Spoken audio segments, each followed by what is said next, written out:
તો સુરેન્દ્રનગરના વઢવાણમાંથી પોલીસે ઝડપી પાડ્યો છે જ્વલનશીલ પ્રવાહીનો જથ્થો। નાઇટ પેટ્રોલિંગ દરમિયાન પોલીસે ગોડાઉનમાંથી જ્વલનશીલ પ્રવાહી ઝડપી પાડ્યું। વઢવાણમાં ગોડાઉનમાંથી આ શંકાસ્પદ જ્વલનશીલ પ્રવાહી ઝડપાયું છે। શંકાસ્પદ જ્વલનશીલ પ્રવાહી અંગે પુરવઠા વિભાગને પણ જાણ કરવામાં આવી। પુરવઠા અધિકારીની ટીમે શંકાસ્પદ પ્રવાહીની જે માહિતી હતી તે તપાસ પણ શરૂ કરી છે, માહિતી પણ મેળવી છે। ત્યારે આટલી મોટી માત્રામાંથી આ જ્વલનશીલ પ્રવાહી ક્યાંથી આવ્યું, કેટલા સમયથી આ પ્રકારે આ ગોડાઉનમાં જ્વલનશીલ પ્રવાહી રાખવામાં આવ્યું હતું તે તમામ દિશામાં વધુ તપાસ હાથ ધરાઈ છે।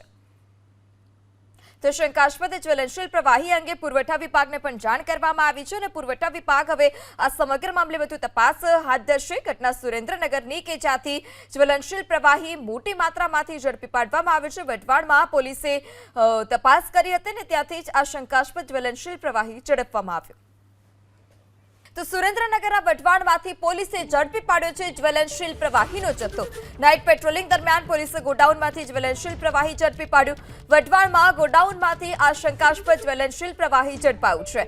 શંકાસ્પદ જ્વલનશીલ પ્રવાહી અંગે પુરવઠા વિભાગને પણ જાણ કરવામાં આવી। પુરવઠા અધિકારીની ટીમે શંકાસ્પદ પ્રવાહીની જે માહિતી હતી તે તપાસ પણ શરૂ કરી છે, માહિતી પણ મેળવી છે। ત્યારે આટલી મોટી માત્રામાંથી આ જ્વલનશીલ પ્રવાહી ક્યાંથી આવ્યું, કેટલા સમયથી આ પ્રકારે આ ગોડાઉનમાં જ્વલનશીલ પ્રવાહી રાખવામાં આવ્યું હતું તે તમામ દિશામાં વધુ તપાસ હાથ ધરાઈ છે।